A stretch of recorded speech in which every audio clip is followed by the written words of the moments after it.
get it. All right, let's get it. Let's get it. All right, you're right. That granny just makes me smile. You're right. Nana back in the house in Yes. full effect, taking those shorts. It Don't sneaks ever up mess on with you because Yes. you go from like, and then it's like, bing, Yeah. cartoon noises. I like to mix it up.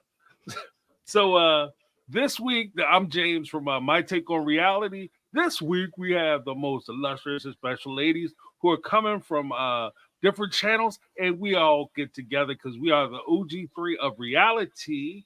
In corner right next to me, we have Miss Amanda from Reality Amanda, and right below us, we have Holla in the house. Right below us, we have Sarah from not only Sarah Spills, but from Reality Squad. So make sure you check out both those channels, or all the channels. And also make sure you hit those thumbs up, just like the lady in the intro. Hit that thumbs up. Let us know that you're giving us that love. All right. So this week in the wonderful wild, wild world of Sister Wives, we're doing episodes 9 and 10 from season 2. And as we talk about episodes 9 and 10, it really only covered 2 big issues, one of which was, of course, Mary's surprise birthday party. And the bigger issue, which lasted, and as Christine had even said, will have lasting effects on the family. The family's moved from Lehigh, Utah, all the way out to Las Vegas, and the haggard mess that was. Before we get into it, did you guys have any views on any takes on real quick takes on the episodes, those 2 episodes? Robin's had to move 4 times in 2 years, you guys. Yeah, right. And I don't think we're properly appreciating that. Yeah, right. And the pain that it causes, the hardship. She just put away the lots of the boxes. I only just got to Lehigh. She just put on the dresser with his birthday money. Yeah, right. Get out of here, Robin.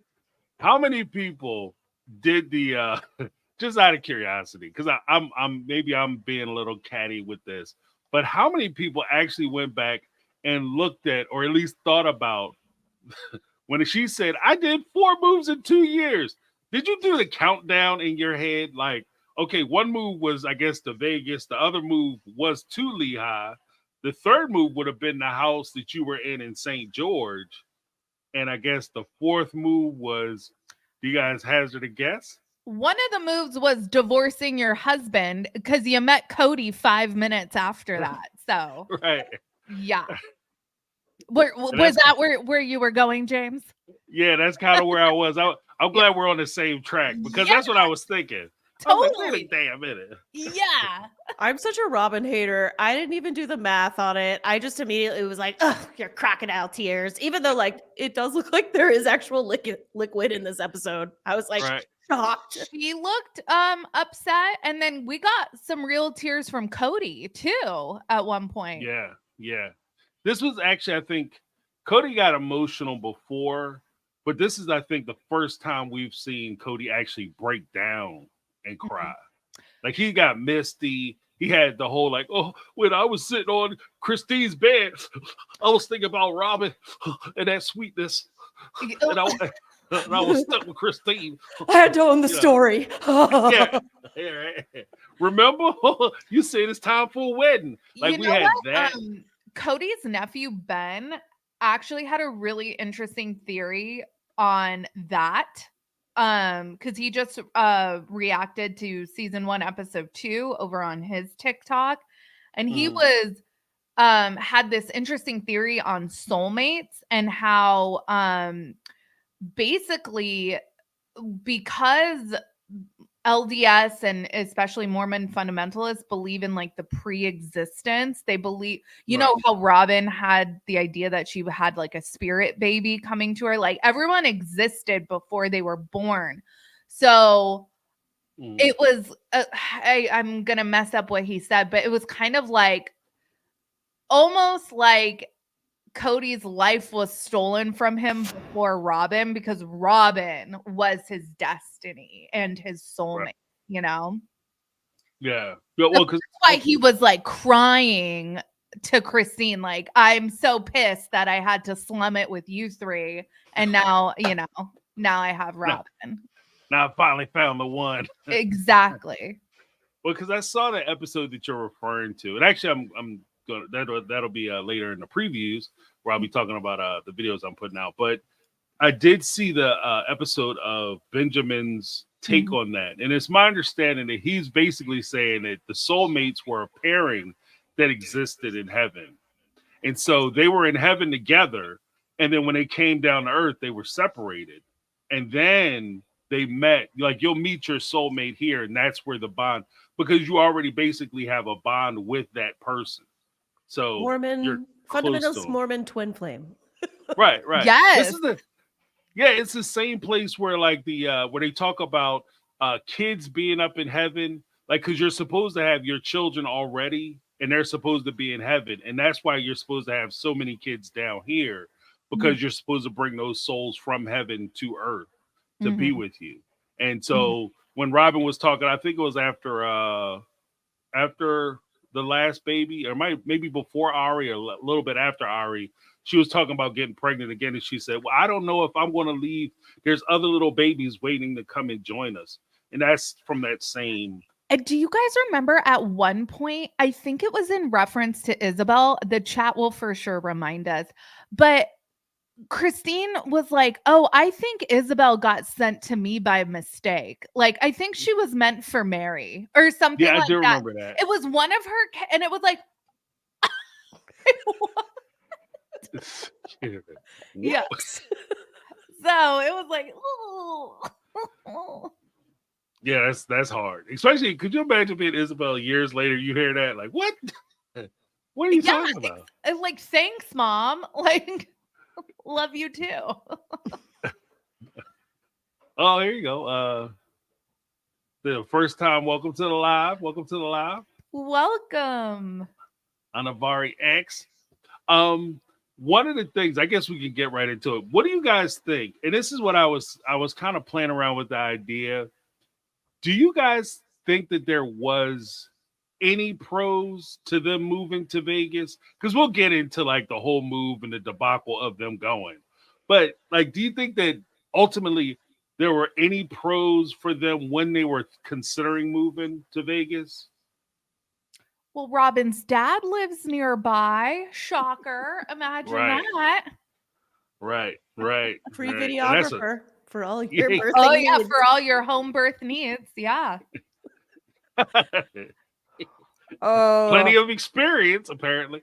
Well, because oh, go ahead. Sorry. No, go ahead. I was gonna say, like, for me, like, just after having lived life, I think like, oh, nothing is black and white, right? There had to have been something, but I mean, you asked us earlier, like, our overall impression of these episodes, and like, I was actually horrified watching these back. So I don't know. I was the emotions rewatching this, like, that came out of me. Like, I don't know if it wasn't worth it. I know you said we're going to get into how they moved, and that's the worst part, but you're right. I mean, nobody put a warrant out for them ever. So like, was it necessary? I think either Gwen or Mykelti. I think it was Gwen, because I don't think Mykelti would have said this, but I think she said that whole like hoopla about like the sirens was actually like an ambulance, like, I don't know, like turning around or something. It wasn't even like associated with them at all, but it was like, oh, like, sirens. Y'all go to jail. Yeah. And imagine that Cody gets all choked up over a fake investigation, but his very real kids, he doesn't shed a tear. Well, because he might have been going to fake jail. Yeah. And it was going to affect him. It wasn't going to affect... like Monopoly jail is what we're talking about for Cody.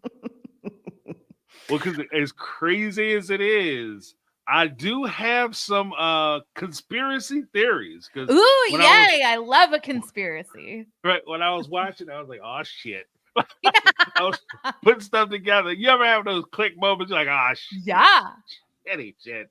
Like, it doesn't make sense, but it makes perfect sense. After this Karen retrial, I trust no one. Question everything. Right.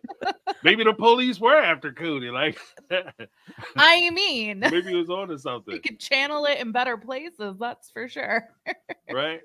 So we'll start off overall, I think that the long-term pro of them moving to Vegas, I guess that's not fair because I told you guys not to do it, but the long-term pro for me is that the kids were kind of broke out of the little small community mindset that they were in Utah, and they were allowed to explore the bigger world, and that might have set them free in a lot of regards.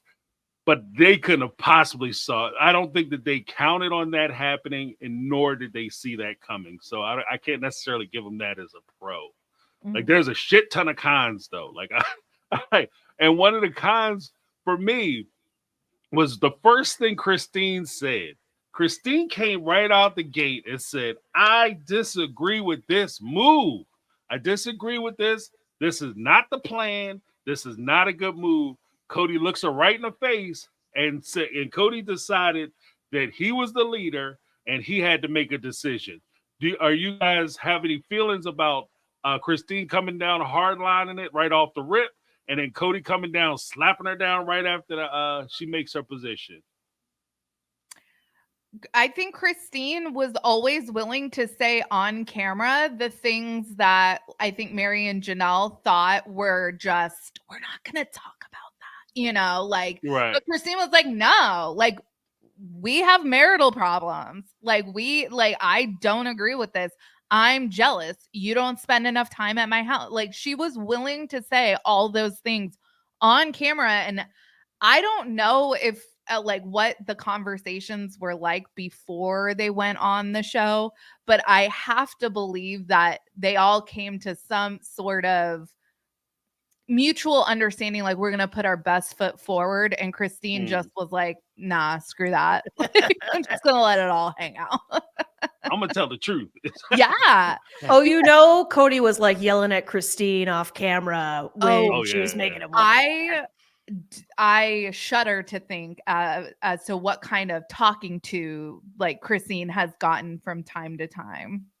Right. For things that she said on the show. And I think that that's an excellent point too, because if you really think about it, one of the mainstays of these, like the polygamy propaganda program, is always, especially when it comes to women, is that it's always the lady's choice. The women have so much power in these families, and they get to decide whatever it is they want to do. Up until the time you look them in the face and say, we're moving, they say, I don't want to move. Well, too bad, lady, pack your stuff. Like, you know what I mean? Like, that's as far as your power goes. So I thought that part of it was very telling, because that was like the first, but well, maybe not the first big crack, but it's certainly a big crack in their like cover story about the polygamy propaganda of how wonderful polygamy is, not only for the men, because we get the benefit of having multiple wives and escapes, but it's so wonderful for the women because they have all these sister wives in the community that apparently they're tied to and they can't disagree with. Mm-hmm. And what did you guys think? Cody, of course, his position was we're going to keep the family together. Christine, she didn't want to leave her community, and she said it didn't feel right. And she said something that I thought it was the second time she said this, and it was so prophetic, it was ridiculous. She said, this will tear our family apart. She said that about this move to Vegas, and way back when, she said that about Robin. And both of those things turned out to be true. Didn't she say you're replacing your family with Robin and her kids or something in the very first episode? Yeah. Yeah. I mean, Nostradamus over here predicting the downfall of this family. But also, like you said earlier, Sarah, Christine is the most real. And like, I feel like I'm just repeating myself, but these episodes are so horrible to watch because it's kids. Like, I didn't want to watch it, to be honest. It was like hitting me too hard. I was like, this is just horrible. Like, if it's this traumatic and you have to do it, like probably shouldn't have filmed it looking back. I mean, maybe I'm exaggerating, but it just seems I'm watching it, I'm like, this is horrible. This is horrible. This is horrible. You're exactly right, Amanda. And I think, looking back on, like Bethany Frankel talks about like a reality reckoning or whatever over on Bravo. But like when you look back on TLC and all these shows that featured like families like John and Kate +8 and Little People Big World, because that show's been on for so long. And just what people were willing to expose their kids to as far as like publicity and stuff. We think about it a lot differently nowadays. And it's like, and so it makes watching some of these episodes really, it feels gross. It feels like we're intrusive. I'm telling you guys, when we get to the adoption episode, those episodes are real bad. Poor Dayton in those episodes. So yeah, it's like we're peeping toms or something on like a really private pain that these kids are going through that these adults subjected them to so unnecessarily. It's so ridiculous. Did the kids have to be adopted? No. Did they have to move? No. Right. Yeah. Well, here's the thing. Like, I think that it'd be a fair, because that's a natural jump point. Let's talk a little bit about the kids and the move, because Amanda, you expressed that this was a kind of a traumatic thing, not only for the kids, but apparently it was traumatic for you too. You're like, why are we doing this? Yeah, I get it. There's certain movies, like the first 5 minutes, I don't even want to ever watch that again. I saw it once. I don't need to see it twice. Yeah, like it's almost like scenes where like animals are going home to their heavenly dog home. Like I just can't. I fast forward every time. I just can't. Like I can't watch the sadness. The other thing that was really difficult in these episodes for me was it's clear that Leon is coming into the realization of like who they are, and they're fighting. It's my perception is that they're fighting as hard as they can against their identity, and they're cocooning themselves in what feels safe to them. They know this school, they know, this church, they know these people, and this is what was always taught was good and moral and right, and I need to be a sister wife, and that'll make it so I'm not maybe X, Y, and Z way. And this was terrifying for Leon. And you can see the fear in their face this whole episode. And I was just like, oh my God, what are you doing to your kids? Right.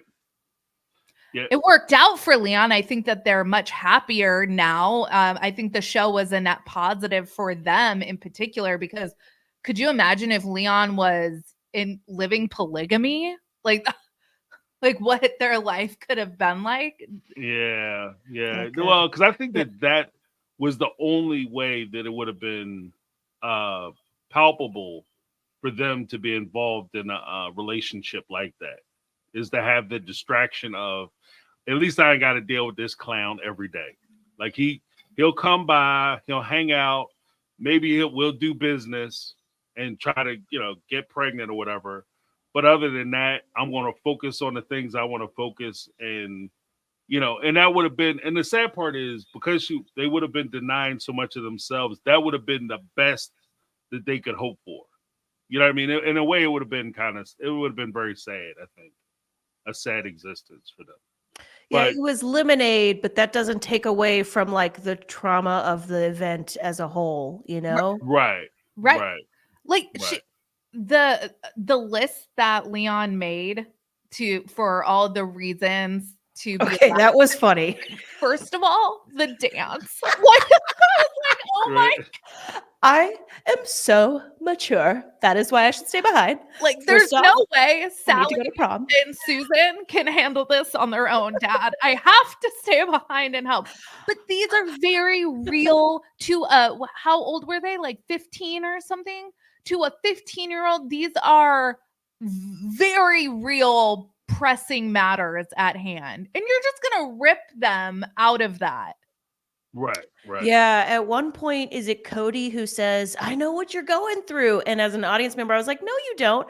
Look, the adults are struggling just as hard, but they're not going through, like, when you are moving as a kid and you have to start all over as a kid, it is so different than when you're an adult. It just is. Right.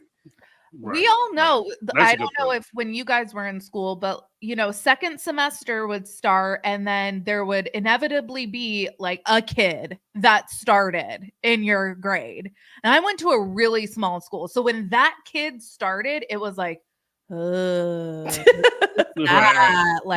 what's your story? Like, like, are you real? You're an alien? Yeah, it was.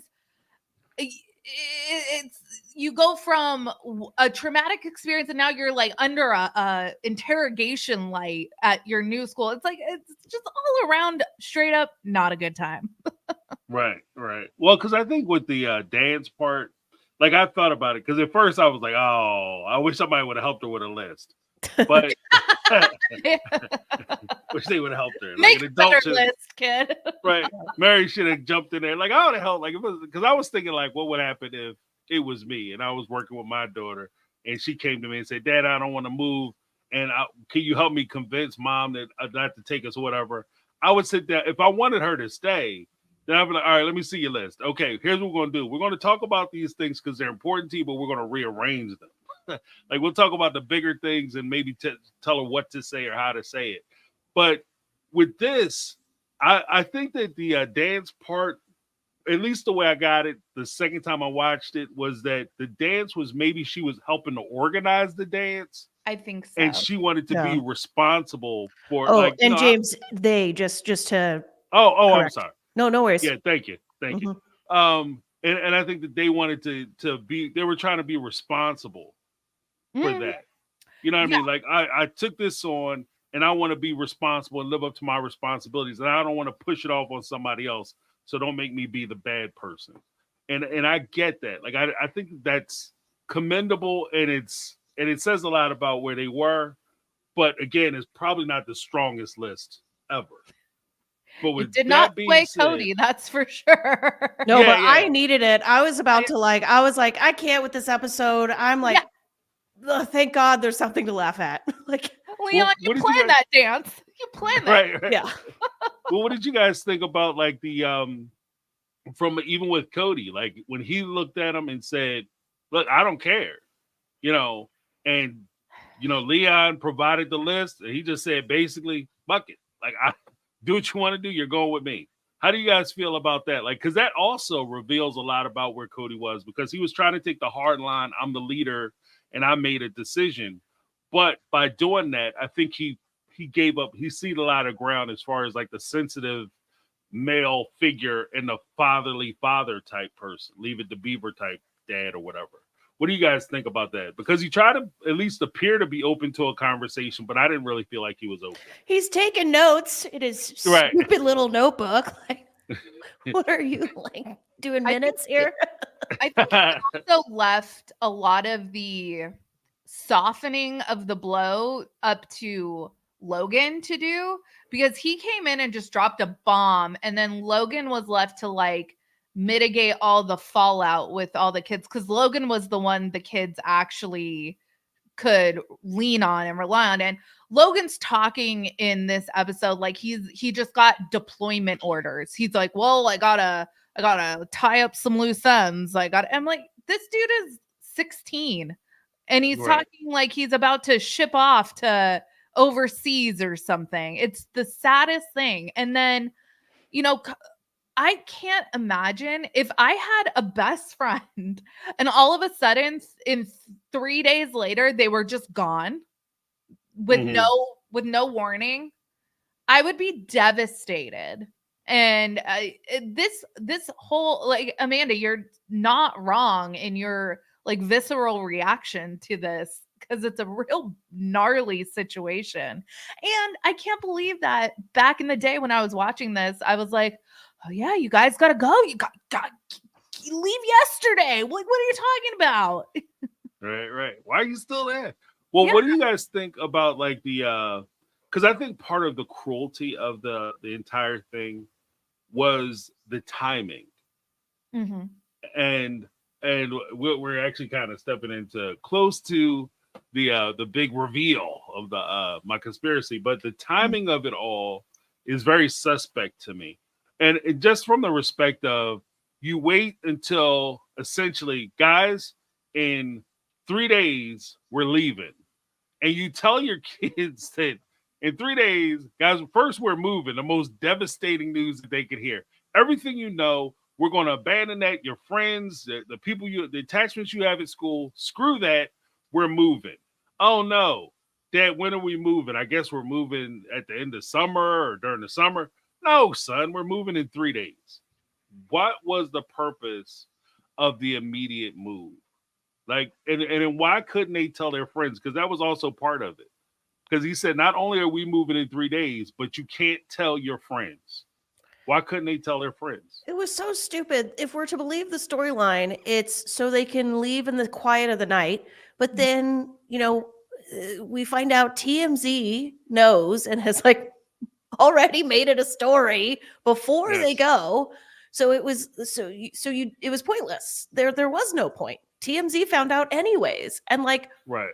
Duh, like, are you kidding? There's like 80 million of them. Of course TMZ is going to notice. Right. Well, then the moving vans didn't help. So there's always that. But what do you think, Sarah? What do you think, Sarah? Well, if you were truly worried, you probably shouldn't have gone on the news to announce to the entire world that you are polygamous. It's like there's these conflicting stories happening with the Browns where we want to own our family, we want to be able to claim our family, but someone I saw in the chat was wondering if this was a storyline, a plot line, and I sometimes wonder that myself, because it was like, were you truly scared of prosecution? Because if you really were, I have to believe that you would have never done a TV show. Right. It doesn't add up. If you were really worried about your family being separated, then you would have never, but there were all these benefits that you guys are telling us to going public. Your kids they can all claim each other as siblings. They can claim all the moms as moms. You can claim Cody as your husband. There's all these benefits. But until it comes time to, there might be a different living situation that might be a better option for Robin, and all of a sudden we have to leave in the middle of the night. Right. Well, I'll say this. This is one of my things that you brought up, is that the idea of you having to move. I thought about it from respect of, when I look at things, I say, am I looking at it through my view, or am I understanding it the way they think I understand it? And I mean this. Cody and Robin and Janelle, Christine, all of them, Mary, they always say things like, oh, you monogamists say this, or you monogamists believe that, right? And I was looking at it from a person from the outside. And when I look at it from a person from the outside, oh my goodness, they're afraid because they are breaking the law. And everybody knows that they're breaking the law. And if they come out and they're on TV, then the people flouting the law, then the people are going to come and get them, et cetera, et cetera. But then when I think about it, there are families in that town that everybody knows is a polygamous group. The Kingston's group, they all know that they're polygamous. The Jeffs group, they knew that they were polygamous. And Utah didn't come running down there with SWAT vans and paddy wagons and taking split families up to arrest everybody. It was publicly known. It just wasn't known nationally. Like, I didn't really know the Kingston group or the Webbs or the Warren Jeffs people until after the show came out, and then you really start getting into polygamy and you start figuring out about these families. Mm-hmm. And the way they present it to us, like, I would think about it as, oh, if you're breaking the law on TV, then yeah, clearly you're going. Of course you're going to jail, dummy. Like, what are you expecting? Something different? But for them, the DA and everybody else, if they come and get the Brown family, then how are you letting the Kingston group exist? How are you letting Warren Jeff's group, the people walking around looking like Little House on the Prairie, you know what I mean? How are you letting them pretend like you don't see them? So I think that they used, in a weird way, and I intentionally say this, I think they used, at least for me, they used my prejudice against me. You know, you understand what I mean? Because I wouldn't assume that they would know, or I wouldn't assume that the DA knew about them and it was open season. Somehow when they came out and said, we got on a TV show and we revealed that we were polygamists, that somehow the DA just figured out that this is a polygamous group. There are people in Utah that are living polygamy all over the place. So it's a quiet secret. It's an open secret that everybody understands and knows. It's just exploited a little more because it's on TV. Well, we're supposed to believe the storyline that they're afraid they're going to be made an example of or punished for going on TV, unlike all these other families in hiding. So if you think they all are like actually like, nah, I know we're not going to get arrested. What is going on with Janelle? Janelle like loses her crap in these episodes. Janelle's like, gotta go yesterday, gotta go 5 seconds ago. I'm abandoning them. I'm just leaving them. I'm leaving everyone behind. Like, what is going on with Janelle? Is she acting? I think that Janelle, much like the kids, were forced into a sense of panic by the images and the messages that were set out by Cody as he was getting the thing that he wanted. Because if you notice, when he was sitting there talking to Janelle about a moving truck, what did Janelle say? Janelle said, well, I don't think it's a good idea for us to put a moving truck out front because then they're going to know we moving and that defeats the whole purpose. And no, I don't want to stick around until Tuesday. Why aren't we packing up our shit and getting the hell out of here because it's Monday? And she's panicking. And he's playing on the fact that she's panicking in order for him to get the things that he wanted. Conspiracy. Woo, woo, woo. Right. I need one of them lights. Yeah. Here's what I was thinking. Let me know what you guys think about this. I started thinking about the dates, right? At first, they said we have to move because this is the end of the semester. And I said, okay, well, usually the end of the semester is right around the time of December. Like, so that would be halfway through. That'd be the end of second semester. Would be for Lehigh. I actually looked it up. In Lehigh, their semester actually ends in January. The second semester. The third semester, which would have been the next semester right after they came back from the holiday, that would have been in March, right? And then, of course, they only have 3 months to summer. So I thought about it, and I said, the pregnancy. Robin was pregnant because remember she was in the rental house when she came out and said, oh, yeah, we have a secret. And it's so special. And we'll talk about it in the next episode. We did the whole reveal that I'm pregnant and it's a surprise and it was revealed in the house. But how in the world would she know she was pregnant? Because Solomon's birthday is in October. That would have been, which means that she got pregnant sometime in January. And so how would she know she was pregnant? They only had the house for 30 days, if you remember. They only had the house for 30 days. Usually, most people don't go pee on a stick until they miss their first period. So how would you, if you got pregnant at the end of January, how would you know to go pee on a stick? I missed my period. Let me go pee on a stick in January in order for you to have your baby in October. So I think that the TLC played with the timelines on us. Like I think they played with the timelines. I think she was pregnant before she went out. My theory is this. I think that she was pregnant and she knew she was pregnant before they got out to Las Vegas, which is why they were moving out to Las Vegas. Because she said during that episode, I'm going out to Vegas, me, Mary, and Cody, and we're going to meet up with my dad and go on a trip. You know who else lives in Vegas? Her mom. Who do a lot of ladies want to have in the delivery room and help them with their kids? They mom. If they can move to be around their mom, that makes sense to me because the entire move to Vegas otherwise does not make sense. Why would you move to a place that, I want to go somewhere where I can have religious freedom? Why would you move to Vegas when you could go to Wyoming? Your dad lives in Wyoming. Polygamy. You have AUB members that are right around that area in those other states. They aren't in Vegas. Why would you move the hell to Vegas? The only people in Vegas is your parents.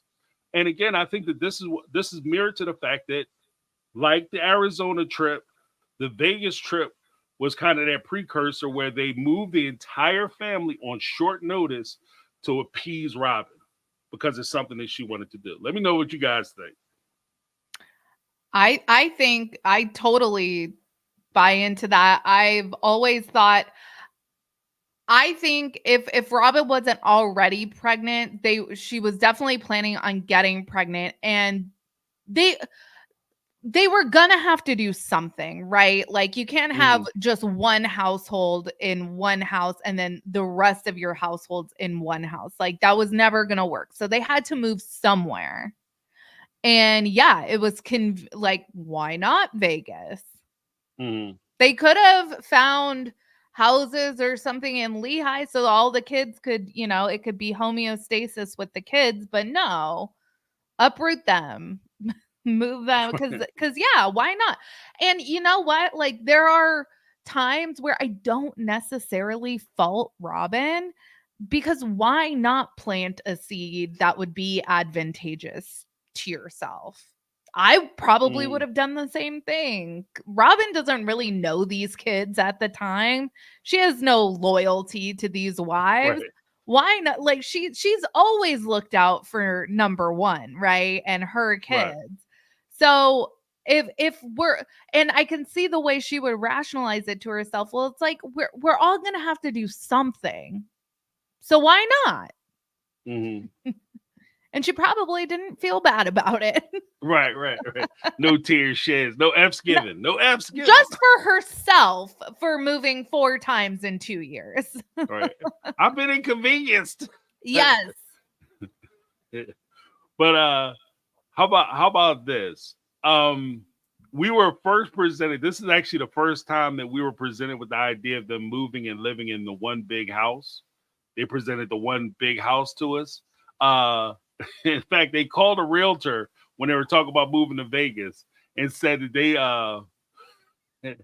they wanted to have separate wings for the house, like 4 separate wings for this big magical house that they were going to build. They were looking at 10,000 square foot homes. And as it turns out, there's only 4 or 5 bedrooms in those houses. And they didn't understand why this was. Right. He's like, that was a real bummer. I'm like, dude, what planet are you living on? We realized we would need a house with like 15 bedrooms. Right. I was like, how come that wasn't already built for us? Yeah. Right. It's the way I wanted it. But at that point, I was like, you aren't even looking for a house. What you're looking for is an apartment complex. Like, you're looking to buy an apartment complex. You're not looking to buy a house, multifamily dwelling. But even those are like, you're buying an apartment, so it's only like 3 bedrooms in each one of those. So good luck with it. I was just watching a YouTube. Oh, go ahead. Actually. On Midi 499 super chat. What if Cody promised Sobs before marriage that they'd move to Las Vegas? Oh, wow. And the 2 of them cooked up the drama to do it. Random thought. Wow. Okay. Thanks for the super chat. Smells good. It's cooking. But holy shit. Yeah. I never thought of that, but that's a good point. That's a good point. Oh, you're saying, Sarah? Wow. That's good. Oh, I was watching a YouTube video today about the Gilded Age in New York and all these mansions, like what happened to them, like all these rich people's mansions. And this Schwab mansion was turned into an apartment complex. So one house was turned into a 600+ unit dwelling. Wow. So, yeah. Wow. Wow. No, that's like some Downton Abbey, New York City style. Oh, right? Yeah. It's crazy. Like, real life Gilded Age. There's a lot of like historical content creators on YouTube. That's like the rabbit hole I go down when I'm at work. So, it's quite fascinating. What about the in Cody's position that he knew the move was going to be challenging for the kids, so he insisted that it could be switched out and it could be, assuaged a little bit if he got himself a pool. That's one area where I thought he was smart because, like, Mhm. kid, I would have been like, "Oh, there's a pool. All right, cool. I'll move to Siberia. That's cool. Like wherever, Right. as long as it has a pool." I can confirm, having an almost 5-year-old, that you say pool, it's like you can get them to do just Anything. about anything. A pool and an otter pop, it's like they will do what you need them to do. So Cody was working a little bit of magic as far as you guys are concerned. Well, I He don't had think him he can work any, like, he mishandled every freaking thing in these episodes. But that was his one smart decision, was like, yeah, let's try to get a pool. The only thing is that a pool is so expensive to maintain. Yeah. And Cody would have been bemoaning having a pool if they ever got one when they were in the cul-de-sac or anything. So it was nice that they had. I think one of their rentals in Vegas had a pool, right? Was it Janelle's? Or two of them did? Yeah, Mary and Janelle had them. So it was nice that they could like rent a home with a pool, so it wasn't like, the full-on responsibility. Because pools are expensive. Yeah. Well, I had a friend out of college. Story time. I had a friend out of college when we graduated. He was a little more well-heeled than I was, but when he came out, he bought a house. He went and bought a house, and he grew up in a house where they had pools. So he absolutely refused to do another pool because he knew that it wasn't just expensive, but it's a lot of work for you to maintain it. Or it's going to cost you money to pay for a pool boy to come out and do it. Pool boy, pool girl, pool guy, whatever. It's pool person. So he was like, the hell with it. When he put in his bid for the house, he made them cement the pool up. He made them fill the pool up. It was insane. I was like, why would you buy that house? Why would you just go down the street, get a house with no pool in it? Save yourself some time and money. But he was insistent. And pools, it costs a lot to fill in a pool too. But then that's like a one-time expense, and then you don't have the ongoing expense. My cousin lives about 5 minutes from me. He has a slightly bigger house than me, but he has a pool. His electric bill alone is consistently like $100 more a month than mine. Just for like, and we have similar houses, and it's just really expensive. Does he have like the strobe lights in the bottom and all that? No, but like the disco pool, he's like, yeah, they have like a nice setup out there, and shoot, we go swimming in it. So I appreciate knowing someone with a pool, but I'm glad that I don't have to deal with a pool, because he's constantly like, oh, this broke, I have to do this, blah blah blah, mold or grime or whatever in the pool, and it's like the pH is off or whatever you have to do because you have the tablets and stuff. It's a nightmare. Just give another positive. Christine got out of the basement and was able to have her own space, and that was a positive for her moving to Vegas. True. Yes. The great escape, as it were. What did you guys think about like the? Okay, yeah, that's a different thing. What did you guys think about the Recon trip? Like, because it was like, it turned into a whole Recon trip where it was supposed to be Mary, Cody, and Mary, Cody, and Robin decided they were going to go to Vegas to give a little preliminary look around and see what they like. And this is the magical three triplets that decided to get together and bring Robin into the family. So I thought it was kind of ironic that they were also a big part of the move to Vegas, which would eventually destroy the family. Yeah, and then they betray her, not to change the subject, but they end up kind of betraying her on the Monday-Tuesday debate. So It's really just Cody and Robin pretending Mary's in the friendships or the special inner circle. That right. Should have been clue 1 for Mary. Christine is over here predicting all this stuff, and Mary's just over here missing all the red flags. She's like the Matrix, like Bob. Right. Yeah. Because you think you're on the inside, and then all of a sudden the day of the week for the move is all of a sudden planned out, and Mary has a light bulb moment like, oh, did you guys talk about that when you were together? Oh, no. And Mary just takes that as gospel. Right. Not that I'm trying to say nothing, though. Like, I'm not trying to offend anybody with my observation, which is 100% accurate. Though. Yeah. And that was the one thing. And it kind of struck me that, like, 2 points struck me. One, was Mary invited to the Vegas trip because they wanted her input? Or was she invited to the Vegas trip because it was her birthday and they were trying to do the surprise party? And they were kind of forced to take her. I feel like Mary is like an afterthought for a lot of, like, who gets custody of Mary this weekend? Cody and Robin are going out of town. Well, the show wants us to plan this party, so you guys have to take her. Like, okay, Mary, how do I terminate my parental rights? Yes. We're going to court for that. And here's the other part of it. The second part, it like, because like I said, the one thing, how you start is how you finish, and the consistency. I always like consistency, but it did strike me that for both of the big moves, not only for Arizona but for Vegas, Robin got to go on both of those trips to see the new places before anybody else. She got to go on the lay of the land trips, and I thought that was a little telling and a little weird, because she has a lot to say for somebody, especially somebody who's new to the game, somebody who's new to the family.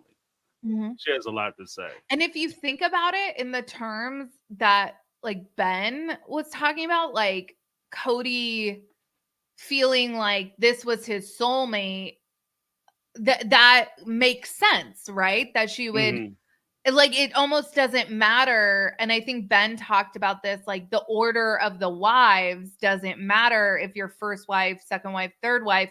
When you're the soulmate wife, right, it doesn't matter what order you come in. This is true. Well, because that's kind of the weird thing too, because part of me, when I saw it, and maybe this is kind of a jerk move, but when I first saw like the three of them walking down the street, I said, oh, look, it's Cody, his first wife, and his real wife. Because that's how it kind of that's how it kind of came off. You know what I mean? Because the only person he really cared about, like the only opinion that really mattered to him was Robin's opinion. So it was kind of a weird place for me with that. What did you think about? Oh, no, go ahead. I was going to say and the other thing, I think this was just such a good example of the way like Robin would manipulate a narrative to suit her, even if she was, out of all of the family members, if she was like benefiting the most from the move, which she was in this situation, she was going to have to, like, again, if you think about the fact, like, okay, this living situation that they had wasn't going to work. Couldn't have 3 households in one house and 1 household in another house. So everybody was going to have to move, but they didn't have to move to Vegas. And Robin crying about 4 houses or 4 moves in 2 years. Well, you likely were going to have to move anyways, Robin, so like, quit your bitching. Right. Stop crying. Yeah. Stop crying. He would have told Christine to stop crying if Christine was sitting there like, oh, we just moved. Suck it up, or he would have cut her with such a hard look. It would have been insane. It would have been insane. Well, what do you guys think about like the fact that they went out to Vegas, the 3 of them, the 3 amigos? They went out to Vegas and they found this group, like they saw the houses they were like, this is kind of cool. And they presented the whole idea. What if we had a cul-de-sac? It could be Polygamy, and it would be so amazing. A little foreshadowing. And then and then they say they found 4 houses that were being developed. So these are the new houses on the same street. They had the lease to own options, and the financing, even though it might be a little difficult for like 4 traditional homes, they might be able to pull this down with these 4 brand new houses. What did you guys think about that? Like that whole storyline? At first, I was like, man, this is going to be so boring. I don't want to have to rewatch all this like real estate stuff. Cause like, it's like basically like at least 2 whole seasons worth of storylines, is all this future real estate stuff. But then as it started, I was rewatching the episode. I was like, whoa, this is crazy. Cause all their comments age like milk, but the excitement they have for this future 4 houses around a cul-de-sac, and I'm like, Robin and Cody's they're gonna throw it all away. Like it just I actually was interested in watching it, because I was like, you liars, you don't care about any of this. As soon as Dayton is allowed to go to college, you're gonna bust up the whole family with some BS excuse. So we're now no longer okay with having values wise living in Vegas, blah blah blah, whatever. It's just right. anger is what I was feeling. Mm-hmm. Like, I no longer want to have 4 big, beautiful McMansions. I want to move who are right next to each other and closely situated. I want to move where we're miles away from each other, because surely that'll keep the family together. Well, really, Cody just got sick of his other wives being able to keep tabs on him. Oh, you mean spy? Because that's how he's like he spy on him. Because he knew they were never going to live in one household again. Like that whole thing was for sure just for show. That whole when they were moving to Flagstaff and he pitched the one house, he knew that was never going to go over. But if he had them in 4 separate homes, a drive away from each other where Christine couldn't look out her window and see him at Robin's house, he would always have plausible deniability. Oh, I was working. I was at Mary's. Well, no, okay, no one would believe that. But like, I was at Janelle. So-and-so had a game or something. Right. Well, I think that he probably would have been, and this is kind of jacked up, but I think that he would have did the whole like traditional male lie. He wouldn't have said where he was. He just would have said where he wasn't. Mm-hmm. So when he goes over to Robin's house, if she's not next door, they can't see that he's over at Robin's house. He's over at Robin's house for the day. He pulls in 6:30 in the morning, leaves Christine's house, rolls out of bed with her, runs over to Robin's house, there by 7, and he's there from 7 to 5:30, 6 o'clock at night. And then he comes into Janelle's house. Janelle says, well, where the hell are you? Where did you go? Instead of him saying, well, were you at Robin's? He'd be like, no, I wasn't at Robin's. I was busy. I was doing things. He'll never say like, this is where I was. This is what I was doing. And you can check on me. He'll just tell you like, no, I wasn't at Robin's. No, full well he was at Robin's. And if you ever do find out he was at Robin's, he'll say, oh, I just stopped by for a couple minutes. I don't know why you're tripping. And what I love is like once they move to Flagstaff, but before Christine leaves. So like in seasons like 15 and 16, he and Robin will arrive places separately. Right, like they will drive separate cars. And it's like, and it'll be like, oh, where were you? Oh, I was at Robin's. You mean your house. You were at your house. They're so lacking in self-awareness. Like any single person who watches a show is going to buy that. Oh, I guess they must not be spending so much time together. Like you literally now have revealed you never loved them or are lying about it, whatever. It's just, oh my God. And that's a good point, James. Like he can totally jacks it if he's a monogamous and like, I'm going to the gym and do whatever he wants. And like, but if he wants to just be with Robin, which is what he wants, he has to have them all separate. So that's really the deal. Oh man, you're both right. And like, yeah, totally don't believe he ever wanted the one house. No way, because they later on, they go to the guy who ends up banging the twins, and I think it's their house, and he's like, oh, my wives could never share a kitchen. Like, he totally knows that's never going to happen. Right. I love this concept because I never really got this, like, why is there beef over a kitchen? Like, okay, I've never shared a house with someone who was sleeping with my husband, but like I've had roommates in my adult life where I have shared communal living space, like a living room and a kitchen. And maybe it hasn't always been perfect, but we haven't came to like blows over. Oh, you had good roommates, Sarah. That's what you're telling us. You had all good roommates. I've been blessed for sure. But yeah, I don't know. I'm like, how bad can it be to share a kitchen? And it's like, really, if someone's banging your husband, is it really that much worse to like, and now you're using my pants? Like, Sarah, you've clearly never had somebody like stick a padlock over their milk or, like. I have had, when I was in college, I lived in a house where there was like 7 of us in one house. So we had to have 2 refrigerators, and one of our roommates labeled everything. Like butter was labeled, milk was labeled.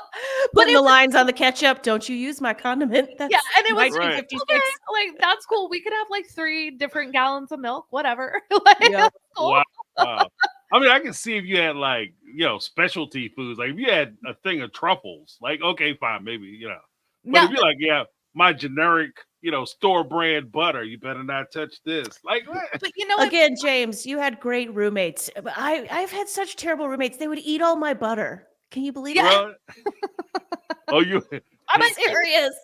So you come in, they be eating a big butter sandwich, like a carrot, a rabbit with a carrot. This picture. Like, how you doing? My cholesterol is horrible. Was very frugal. Knew the exact division.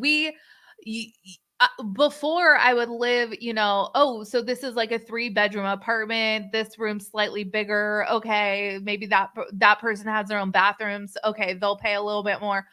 But this particular roommate, like, got out like square. Oh, you occupy like 200 square feet of this. Like, she just very particular. But you know what? I love that roommate. We're still keeping tabs on how often you flush the toilet. I mean, just barely below that. But it's like you knew what to expect. But anyways, I couldn't imagine, like, so I didn't really grasp the concept of like how bad could it be to share a kitchen? Like, right. Well, I mean, it could have been like but they might not have been arguing over spoons as much as spooning. So at the end of the day, it could have just been like a euphemism for. I mean, stuff. James, you're still reading the book, right? Right. Like, right. From what Janelle describes of Mary in the book, like Mary was horrific. So right. Yeah, I don't want to share my kitchen, and if I have to, oh my God, please not Mary. No, right. Love her on TV. Don't want to share my kitchen with her. Yeah. Well, because it just sounded like she was she did everything but pee in the corner because she was marking the territory. She did everything but pee on Cody. Like, right. Yeah. Hey, we don't know what they did. She might have. We don't know. I don't say the same thing. Gino and Jasmine on 90 Days Fiancé that they do that kind of stuff. Right. Water sports, like me and Amanda were both in the same gutter. Thank you. It's nice to see you, neighbor. At least I'm not the only one down there. That's not. Sometimes I feel bad about myself. Like, wow, James, you need work. Elizabeth Bain, $10 super chat. Hello, OG3, sharing the love from Sydney. What's going on? What's going on, mate? Oh, that's my best friend accent. I apologize. That was terrible. No, you didn't. That was terrible. I apologize. That was horrible. I tried my best, though. I tried to make you feel welcome. We're Americans. We can't help it. We just, at least you didn't mention a Barbie. Yeah. Or a shrimp. Say a bloomin' onion. Yeah. I was gonna say what's the restaurant? Outback. Outback. There you go. Or Australians. Call it Binnigans. Binnigans. You know, every American that goes to Australia is just like Outback Steakhouse. Am I right, mate? Huh? Yeah. Outback? I'm an American. They probably don't even have Outbacks out there. Like, No, they don't. For No, sure. they have the Outback. Yeah, right, right. the real Outback. The one that will kill Like, you. he's trying to get killed out here. Like, he is not ready. You know what I mean? I am not ready for prime time. What did you guys think about like the with the house? I did have something about that. Hold on, what's this? The money. When they were talking about moving to Vegas, something did. Here's my other conspiracy theory. When they were talking about moving to Vegas, I thought about it and I said, why was it so pressing that they moved to Vegas? And originally, I think it could be a couple reasons. Originally, they were talking before about struggling with their finances. Remember, like Janelle in the first season was talking about, I don't know how I'm going to pay the bills next month. And we put the pot together and month to month, I don't know how I'm going to do it. Then all of a sudden, they're talking about going out to Vegas and buying 4 brand new, never lived in before homes. How in the world were they planning to do that? Like, I have a theory, and my theory is this. I think that when they were talking about going to Vegas, it was the book money that they were looking at. They were using the book money that's what sparked the idea that they could actually do Vegas. Thank you. That is like the hidden plot line to this storyline is how are they affording this? And I was like, wait, season 1, reality shows don't pay season 1 cast members like that much money to like spend what they were probably like, how much did this move in all these new houses and rentals and their old mortgages? Like they're just like burning money, I imagine. So thank you, Detective James. Oh my gosh. That was the biggest question mark in the back of my head watching this. Right. Like, how the hell? Like, there's 4 houses. Buying 4 lived-in houses. Like, I don't know what you call it. Like, I don't know what you call it. Regular houses that everybody else would buy. You know what I mean? And most people can't afford. Most people can't buy a house. You know what I mean? Right. They're not like buying trailers. Right. Or buying a car. You know? Like, I'm going to just go down and buy me a trailer to put my car in that I didn't measure. Right. Like, I was just going to say, I have a cousin, my wife's cousin, like, he's one of those dudes who like lived in a U-Haul for like 2 years, saved a crap ton of money. They're not doing that. Right. And so, like, how are they coming up with all this money? Because the down payment by itself would murder most people. Like, with that much money for 4 houses, you know, at $400,000 a piece, like, you're looking at what, 20%? So you're looking at what, 40,000 for each house times 4. Like, come on, like. 160, like, what is that? Close to $460,000 in just down payment, and that's before payments. Like, you're crazy. Nobody's doing that. So I didn't really think about it, but yeah, that's what really struck me is that it was the big purchase was because of the book money. Elizabeth Begg with a $10 super chat. Shrimp on the Barbie. All good, guys. Love how you do my accent. Love you guys. Awesome. Yeah, I'm getting better, right? The awesome was really good. A few words were a little bit British, but I'm feeling it, James. I'm trying my best. I'm struggling. You know the crazy thing, ugly American. Yeah, right, down under. The craziest thing about Americans is that we hear that you're from somewhere, and then we automatically try to do your accent. Why do we do that? Why? And we're terrible. Nobody's good. It's just we're just like, hello, governor. Like nobody. Right. I'm sure nobody sounds like that. I'm fitting in, right? I could come live in your town. No, you couldn't. Americans aren't even good at American accents. Like I swear, I grew up in Alabama.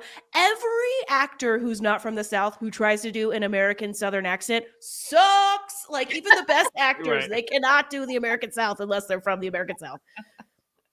Yeah, you have to be down there. Like, and it's not because I spent a lot of time down in like Georgia and stuff when I was a kid. I was saying that yesterday, but it's because everybody tries to make it real lazy and slow, but it's not. It's not because it's too intentional when they do it, which kind of goes against the idea of it being easy going. Like Southern accents are way more easy. It just depends on what you're doing. But don't give me like a Virginia Southern accent. If you're like in like bum F Texas, that is not what people in Texas sound like, man. What's funny is that like northern Florida has like southern drawl. Some areas. And so I've encountered like quite a few Floridians. And I'm like, where are you from? They're like, Jacksonville. And it's like, oh, okay. Are you sure? Yeah. Don't get much of that in these parts. Right. Jacksonville by way of Mississippi. Like, yeah, it's like, but yeah, no, like there's certain areas in Florida where it's very southern sounding. yeah. Well, I mean, that's the thing. Florida is the South. Like people get confused because of the Mickey Mouse thing, but it's the South. Mm-hmm. As a guy who used to travel to Florida, it's the South.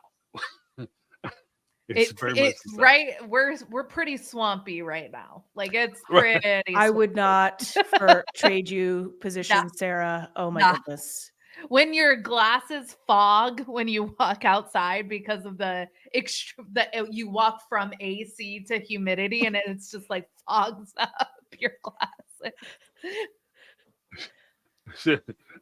Lady Bliss, I'm from Atlanta. We don't talk like that.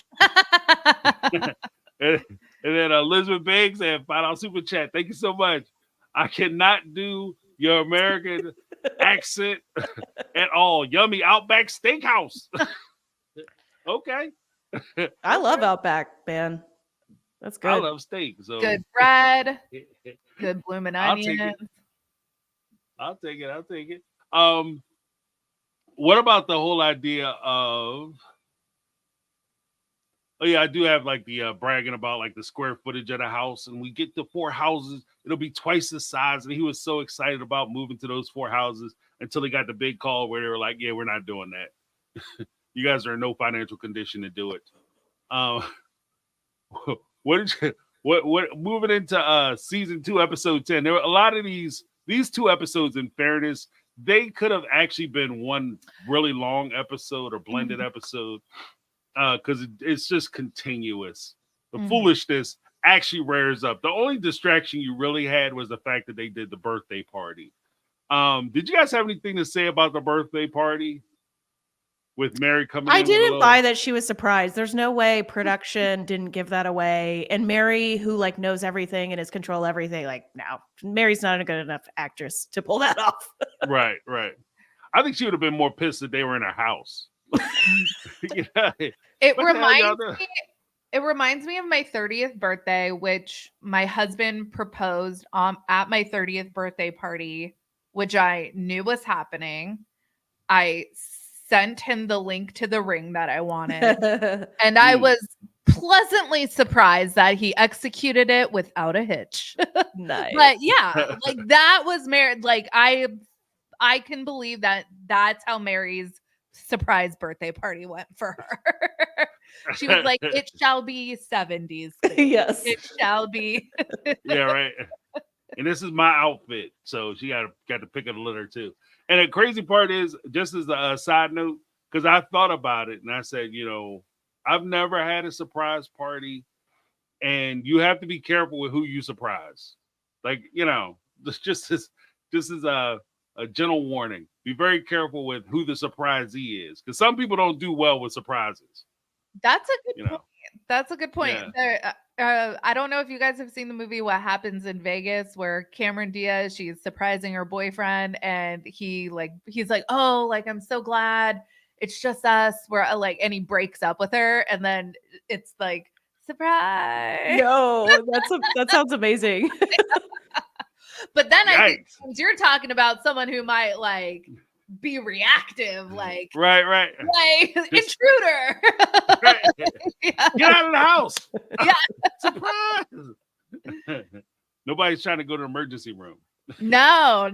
I used to love surprise parties when I was a kid, but as an adult, I'm like, no, I need to like mentally prepare if I'm gonna be expected to like party. I want it on my terms. I don't want to be forced, Right. They have to get ready to be around people. Is that what you're saying? Yes. Like, yes. I'm not sure if I want to hang out with these folks tonight. Yeah. What did you guys think about the oh no, I jumped back. Okay, so we had the whole thing with them moving to Vegas, and this is the part where they were going to tell the kids. It was actually in episode 10 where they're going to tell the kids we're moving in 3 days. The biggest problem, and let me know if this is kind of you guys think. I've always said that if I don't mind helping friends move, but I want to help you move. I don't want to help you pack. And one of the things that drives me crazy with the Brown family is that they never seem to prepare to move. Like they always seem to be packing at the last minute, throwing stuff in the boxes, and that just annoys the shit out of me. Every time I see it, it just kills me. How rude was it that they're just like, oh, we're gonna have like friends and family come in and like clean up after us? Right. What? Right. Like, come to find out, they actually like maintained ownership of that house, so like they didn't have to like move. But also, this was the other thing I didn't understand about the thought process. It's like, you're not fleeing the country. Do you not think that they wouldn't like what's that word, extradite you to like face prosecution? Like you're not going to wherever Roman Polanski currently lives. I forget where, but yeah, like they could come arrest you in Vegas because you're literally still on a TV show.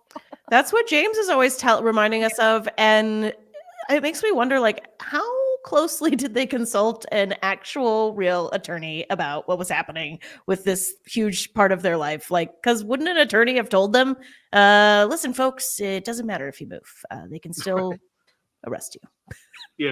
If they swore the papers out, they coming for your ass. 1, 2, how about this? I can't think of one police officer, not one police officer, who, if you ran to Las Vegas, New York, LA, Miami, Florida, that hell, Houston, Texas, there's a bunch of places I could think of a cop saying, you know what, I'll go get his ass. So you're telling me that you're going to put me on a plane at the department's expense. You're going to give me per diem, fund money that I get to go and spend when I get there. So I get entertainment funds and I get paid time and a half for going. Shit, I'll go get him on Friday. I'll see you on Monday. You know what I mean? When the courts close, I'll fly out Friday, spend Friday night, Saturday, Sunday. Then Monday morning, I'll go to the courthouse. We'll do the extradition hearing. I'll get take custody, put them on a plane, bring them back. I got 3 days overtime and on vacation. And you're in Vegas. What cop isn't going to Vegas? Yeah. They be fighting each other in the parking lot to go get you. You could have had a crossover with Dog the Bounty Hunter, like on the lam for Cody. They would be fighting in the parking lot. Who wants to go to Vegas and get the Brown family? Yeah, I'm going. And they'll be out back having a Royal Rumble to see who can go lock your ass up. Like, you have to go somewhere where the cops absolutely do not want to go. I have no interest in going there. So maybe you'll escape or evade. But no, Vegas? Shit. I'll go.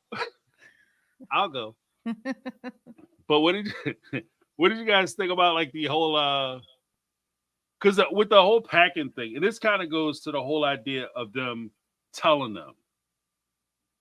Robin's house, as we recall, was a rental because, as you mentioned, Sarah, they owned the house in Lehigh, so they could leave their stuff there. They could just pack up, lightly pack, gently pack, maybe take overnight stuff, and go on out to Vegas. No fuss, no muss. However, at Robin's house, they had to pack the whole house. Why did they wait until Saturday to start packing the damn house? Right. You gave your kids 3 days notice, but you guys have known for a while. Right. So you could have gotten it together a little bit sooner.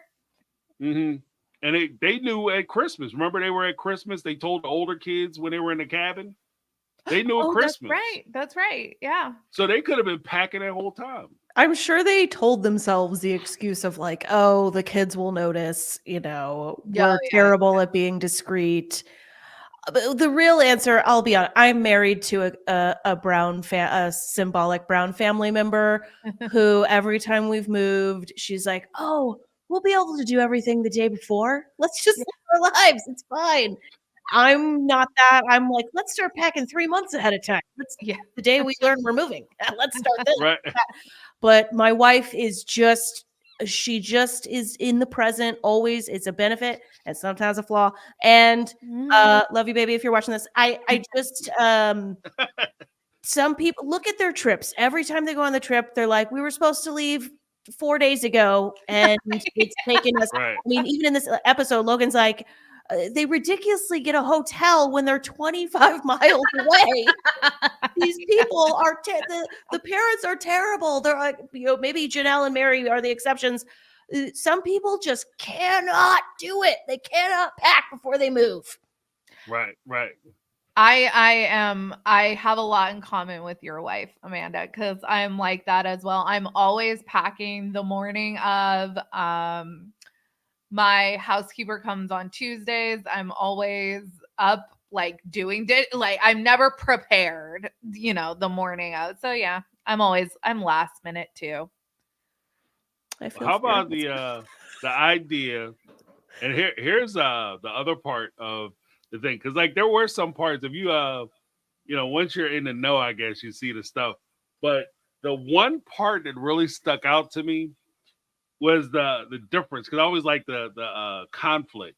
There was a conflict because early in episode before this, Cody sat and said, as the leader, I made a decision. I am the leader. I make decisions. I am the one who's guiding the family. And my word is supreme and unchallenged. Then he decides that he's going to get a trailer because he has to rent a trailer because he got to move the family. And this actually cements another theory that I always had, that Janelle was actually the financial backbone of the family, because Cody had to go down and ask Janelle if he could rent a trailer. You know what I mean? Yeah. I want to rent a trailer. And then Janelle looked at him and said, no, because we're supposed to be hidden, and we're supposed to be keeping it a secret. And I don't want to reveal that we're going to, this is what we're trying to do, et cetera, et cetera. And Cody got mad. And this was actually the first time we saw Cody and Janelle argue, and Cody walk out very similar to what he did in season 19, where he got up, I'm not listening to you, no, and I'm out of here. And he walked out. So my question is the symbolism of him doing the same thing, of walking out on Janelle as she's trying to explain to him, well, we don't need to move right away. We need to get out of here. I'm buying into what you said, as well as the fact that, what's her name? Maddie was standing there watching it happen. And then he'll complain that I don't understand why the kids are mad at me. Yeah. I think I might have missed your question, but I was I was following like the logic. It's well, because I guess the whole idea is, do you ascribe to the idea, or at least my theory, that Janelle was actually the powerhouse and the decision maker in the family? 100%. Because Cody couldn't make the decision. Because I even said to my wife, like, we were sitting there and I told her, no, you absolutely can't do something that she wanted to do. She's like, well, I wasn't asking you. I was just merely giving you the courtesy of telling you, telling you what I'm going to do. Yeah. And she has her own money, so she can go and do whatever she wants to do. And even if, even if she used my account, she just make decisions because she has that authority. Right. Whereas Cody didn't have that authority in that family. No, he was for sure asking for permission, and he got shut down, and he threw a hissy fit for sure. Yeah. He also gets shut down about the anniversary camping trip sleeping bag purchase. So she does, I think, have final say. I don't know that I would say, because I think Cody really does battle her on that, and he kind of throws a tantrum. But like, I go back to their background of when he moved and Janelle didn't go with him initially. Yeah. It takes a little bit of like, no, I do wear the pants for him to just leave her, Right. Yeah.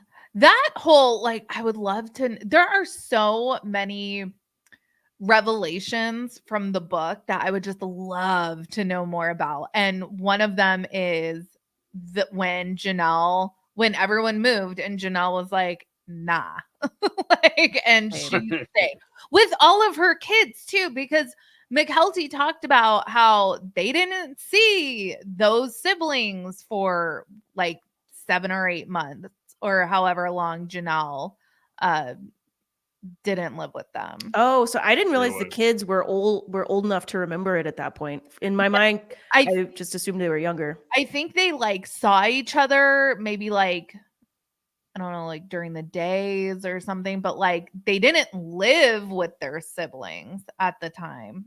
So, and I forget where they moved, but Janelle stayed in like Montana or something. So I don't know, were they like a state away? I forget. Yeah, I think that's about accurate. Yeah. She'll be back. Amanda will be back. It's just that time. That time. Well, let's take a step back. What about when Leon was sitting there and they were arguing? I thought it was kind of endearing when Maddie and Aspen spoke up for Leon, and saying that, you know, they're not comfortable with this move because they weren't getting along with being at the public school already. And that's this little public school. We're going to go to Vegas? Yeah. They are not ready, you know? Yeah. They're not ready for prime time. There's probably weirdos in Vegas. Like, who knows? Yay! She's back. Sorry again. You're back. But we're talking about Aspen and Maddie sticking up for Leon and saying, you know, they're not ready. They can't move. They're here in this school. They're struggling in this public school. And now you're trying to send them off to Vegas public school. And then Cody responds with, yeah, but wouldn't you guys all like to go to school together? We already go to school together, sucker. What about... Yeah, that was such an interesting scene where the kids all kind of decide they're going to come together and they're going to be like, you can do this to us, but not to Leon. Right. Very passionate, interesting scene. I wonder if that surprised the producers and the parents. And I think that speaks to how much Leon was struggling. Right. And like how even more messed up this was. Like, I don't know what the situation was where how long they tried public school and then went back, but like it clearly was a negative enough situation for Leon that it was known throughout the family. It wasn't just Mary who knew Leon didn't really like public school. It was like everybody knew Leon has to be in this school. Mm-hmm. Right. And I did appreciate the fact that they stood tough for them and they tried to make the case for him. The only thing that made it kind of weird was when Leon kind of turned on him, was like, "Oh, you don't think I thought about that?" I was like, "You don't think I know this?" That was so fascinating when Leon was like, "Don't speak for me." Like, right. Oh man. Like, I'm on your side. I'm trying to help you. Okay, fine. You got it. That was out of pocket. You know, I felt for Leon, but then I was like, come on. All right. They're on your side, yeah. Well, I mean, Maddie and Aspen are kind of saying like Leon can't function in society. We gotta put them in this this is the only place that Leon can function. And Leon's like, don't you think I know that? It's like, oh, okay. I didn't think you could make it worse, but it sounds worse. Like, and also, I'm sure part of it too, because like, you know, my sister and I had a touch of this. Sometimes as siblings, you just like, oh, we lost Sarah a bit. Sometimes as siblings, you'll just like band behind a cause because you're just like, this is the cause that we're deciding to get behind. And so I think there was like a touch of that. I was like, we have no say. We're all going to get screwed over. Like, let's try to save Leon. Right.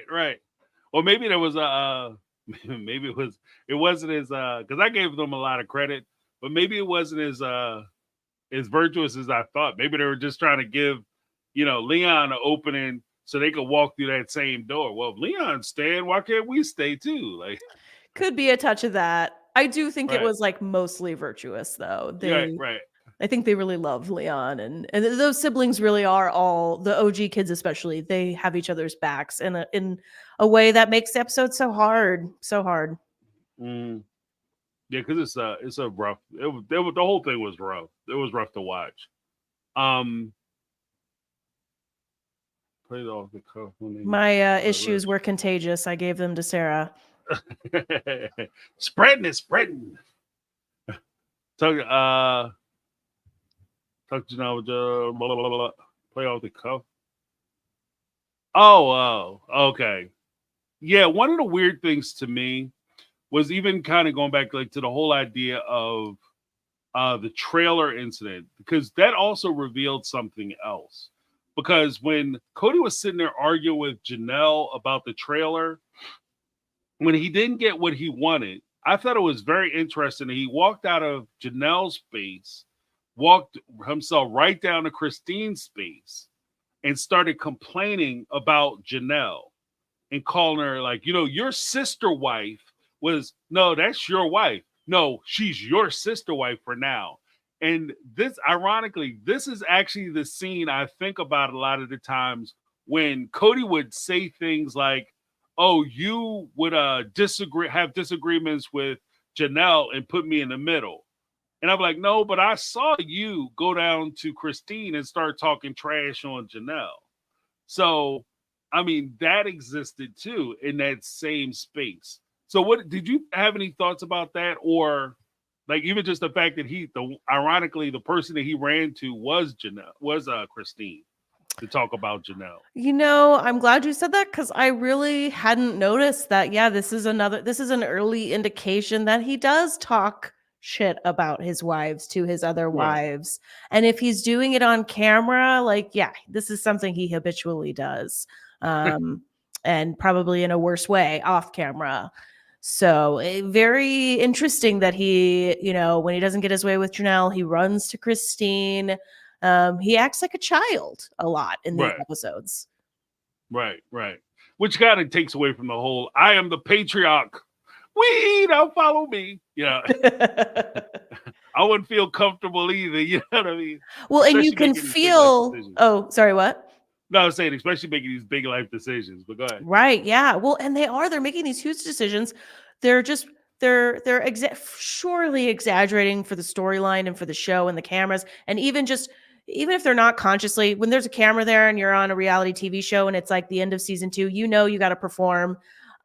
So they're tormenting these kids, and you see it in Janelle when later on Janelle is so frustrated as they're moving. Janelle's like, let's just get the F out of here, Oh, there she is. You're back. Oh, okay. I can't see the chat because I'm on my phone. My laptop died. And oh no! Now I'm just speaking into a fake microphone. It's not plugged in anymore. Sarah's like, hey. Is this thing on? So sorry, it's guys. Michelle. Yeah. Great to be back on the live stream here. Right. I'm like, why am I like adjusting this? It's serving no purpose. Right. So sorry if things sound weird. But ill-prepared for life. I am the Browns moving. I am. No, it's fine. It's fine. Yeah. Well, I'm glad you're back, because one of the big things that I wanted to touch on, and one of the last things I wanted to touch on, ironically enough. But before we do that, make sure that you guys hit that like button. And if you're not yet subscribed to the 3 channels, go ahead and hit that subscribe button. Mm-hmm. So, but to get into it, I have to ask this question. What about them trying to drive 6 hours to Las Vegas on the baloney skin ass tires? Like, this was a tragedy. This was a Greek tragedy. What do you guys think about that? Poor Logan. Right. Logan's like, Was it this time where he was like, "This is a 6-hour drive"? Oh no, that was the when they were driving to Wyoming. He did both times. He did it both times. Oh, he did. Okay. Yeah, he He did was it like, both this times. should take us, 6 hours, but it'll probably take us like 14, and then it ends up taking them like 3 days. Right. It's terrible. Yeah, I kind of wish I'm gonna like edit wise, because like this was kind of funny. It was so bad, but we just watched all these heavy scenes with the kids, and so they edited everything like a thriller in these episodes, and I wish it would have been a little more cartoony because I really was. I even felt sorry for Robin. I was just like, oh, if James is right, like Robin's like, oh my, I procreated with I have this man's child in my belly. Cody's such an idiot. He's such an idiot. He purposefully puts the wrong size tire on. Like, just Janelle has a full spare. That'll be good enough. You're right. One's a Ford. Actually, what makes it worse, I didn't even really think about it till you just said that, Sarah. I'm so glad you said it. Yeah. Not only now there's because he said the wheel configuration, because it had it's a 5 lug nut configuration. But the problem is that he wasn't even going, Honda to Ford, which is like basically standard. Well, I guess it doesn't really matter. Standard nut size to metric nut size. That makes a difference. 1, 2, you went from a car to a minivan. Because Janelle had a car. She didn't have a truck or an SUV or a minivan. She had a car. So you put a car tire on a minivan on a highway and said, good luck. And thank God, Christine. Like, I don't know how this family do it. My mom always said, fools and children. The Lord looks out for fools and children. Because if they were on that highway, the same way he sheared those bolts off just by trying to change the tire, he would have sheared those same bolts off trying to drive down at highway speeds. He could have wiped out part of his family. Yeah, that was pretty dangerous. It's insane. It's insane. Yeah. He did that. It's pretty dangerous to experiment on vehicles that like contain large chunks of your family. Right. He didn't even drive it. He didn't even drive it. He probably purposely did it. Sorry, Sarah. It was Christine's car, wasn't it? Yeah. Yeah, it was the Suburban, right? Well, no, he was driving the Suburban. She was driving Robin's minivan. Robin was driving his car. I don't know, but when Christine's went down and hers was a second, he was like, I hate you. You're done. Don't talk to me. Yeah. Right, because he was driving because the Tahoe was the car that broke down before that has the new motor in it. That's the car he was driving. When Mary was driving a big old Hekin truck. Mary, I gotta get at Mary. Mad props to you, girlfriend, because you are a driving fool, boy. She drive them big ass cars. Mary is no joke on the road. Mary will drive a big ass moving truck with a trailer on the back. Salute. Like straight up salute. Mary's no joke. She was driving a big moving truck. Janelle was driving her car. Robin was driving the Lexus, because remember that was the first car that had the flat tire. And she said, I was driving down the street and all of a sudden a light came on and I pull over to the side of the road and I noticed the tire was shredded. That was the Lexus. And this is like, you're talking about an old trip. That's not these episodes, right? No, it's this episode. Oh, so I'm so confused. I thought it was 2 of the bigger vehicles.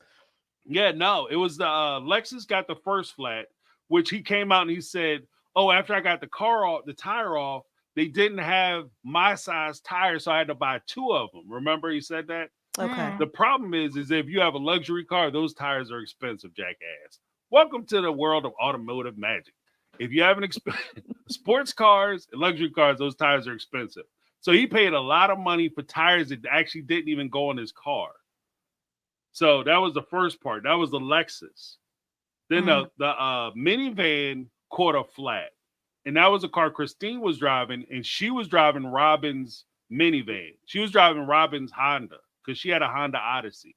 And the when he sheared off the bolts because he put the wrong tire on, he sheared off 2 nuts. When you do the change of tires, do it in a star pattern so that the car is even. If you go side by side, you shear off 1 nut, go across the hub so that way your tire is even. He went right next to it, so he had 2 bolts sheared off in the same pattern right next to each other, which makes the car crazy dangerous. I'm like Cody during his talk with the kids. I'm like writing this down. Like, what else did you say? How do you change a tire? But the whole thing is that if you notice, after he took those tires off and he we went down, got a hotel room and everything was fine. And then we went down to the next exit. We got new treads you call tires treads. We got new treads on the vehicles and then we drove. If you look at the picture that they showed when they showed the new treads, they didn't change the hub. So they didn't replace those 2 bolts because that would have cost $400. It would have cost them maybe $400 to have that hub replaced in addition to replacing the tires. So he probably would have spent about $600 to change the tire. God damn. Jeez. Yeah. But he had his wife driving with only of the 5 bolts that go on that tire to hold that tire on, she was only driving around with 3 of them. Wow. All the way to Vegas. And that was the car that Christine was in. And that's why she was like, he was so mad about it. Oh, I'm so angry. And he cussed her ass out because the tire got flat. Here's a question that my wife asked when we were watching it. I was like, that fucking shit. Oh, pardon my friend. I was like, that's brilliant. She called me and she asked a question. She said, how are they going to buy 4 new houses when they couldn't even afford tires? You know what I mean? They couldn't afford to put tires on the cars, the right tires on the cars, but they were going to buy 4 brand new houses. Explain that to me. Why did I not question that? I mean, this show hasn't been, I wasn't 10 when this show premiered. Like, I was still an adult, but these thoughts never occurred to me 10 years ago. Right, I was on board. It made sense. You can't afford to fix your car. You drive on that threadbare tire to Vegas. And then, yes, buy 4 brand new houses. Yes, that makes sense. Right. That's what everybody does. Yes. Do you think it's possible that production was like so down, like that they negotiated something with production about, hey, if we're gonna like really stress this storyline, can you like help us out with our initial rentals or something? Because you're right, it really doesn't make sense. Right. Maybe. Right. Or I think maybe they got, because book advances are a thing. So maybe they got an advance. But yeah, James, you're talking about hundreds of thousands of dollars in down payments that they would have had to have put down for these homes. Where did they get that money? Right. Right. Yeah. And that's a lot of money. Like, and I have to say this. I like to say that I'm very adventurous when it comes to a lot of decisions I make, especially professionally and stuff. I take a lot of chances, and I recognize that. Risk it for the biscuit. Right, exactly. There you go. I love it. Risk it for the biscuit. But this family would drive me to drink. There's no way I couldn't operate like this. I would be crazy. Like, I couldn't move to a place, right? They do all start drinking. They start out, none of them drinking. By the end of the show, they all drink now. Well, I mean, the 3 of us know firsthand, what are the odds you're going to be successful on YouTube, right? Like, that's a huge risk. You're putting your time, your energy, your resources into a maybe, hopefully, fingers crossed. So yeah, but so I am fully on board with, you have to take risks in life, but to watch stupidity is just, oh my God. Robin, when she's saying that there's no way God is not going to provide a rental, I am of the belief that God helps those who help themselves. This is like saying you're not going to go to the doctor because you believe a cure is going to just fall out of the sky. or your house is flooding and you say no to the life-saving people that come to save you because God is going to save you. Maybe God sent that paramedic, you know? Right. I don't know. I'm with you. Yeah.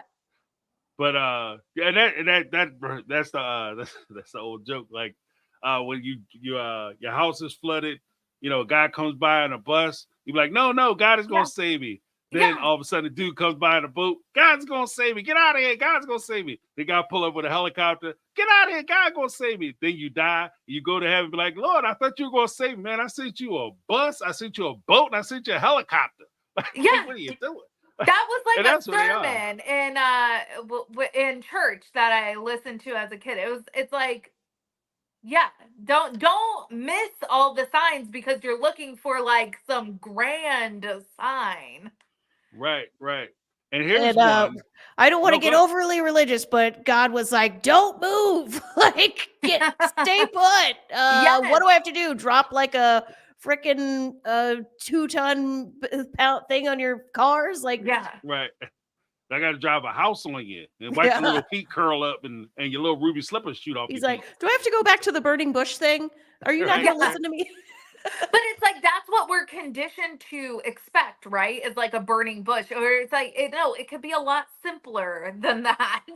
Right. Oh, Teresa Skinner, 1999 super sticker. Thank you, Teresa. Thank you, Teresa. Thank you so much. Here's the craziest thing I thought of as well.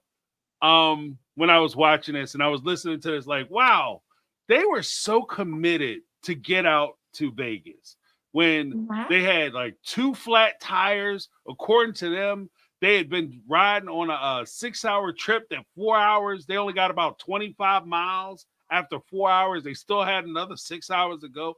If they drove on the road, they had a flat tire in the car. Robin had a flat. Christine had a flat. Then the next day, after they got all the tires changed, they had another flat on the trailer. And it was like flat tire after flat tire after flat tire, reason after reason as to why they shouldn't go. And Cody had sat on the couch and said, we had gave up too much and we had sacrificed. We lost some friends and we weren't giving up this hill. My neck was stiff. We were going no matter what. It put a contrast to me when I listened to Garrick from Seeking Sister Wives, and he said, "How did you know to get another wife?" Well, the wind blew. Like, so you go from like, I want to get a sister wife, and that's the Lord telling me because the wind blew and a cup fell over in my garage, versus. I can get another wife. Right. The Lord is talking to me. What'd you say, Lord? But go to the strip club. They're like, but all of a sudden you got blowout after blowout after blowout. It's like the Lord don't want you to leave Lehigh. You know what I mean? Yeah, the Lord is telling you something. Right. And he insisted, like, if the Lord want me to stay, he have to audibly tell me that he don't want me to go. Like, but when it comes to like, oh, well, I had a feeling in my spirit to get another wife and ruin my family. Like, come on, man. Sometimes it's not the Lord talking to you. That's all I'm saying.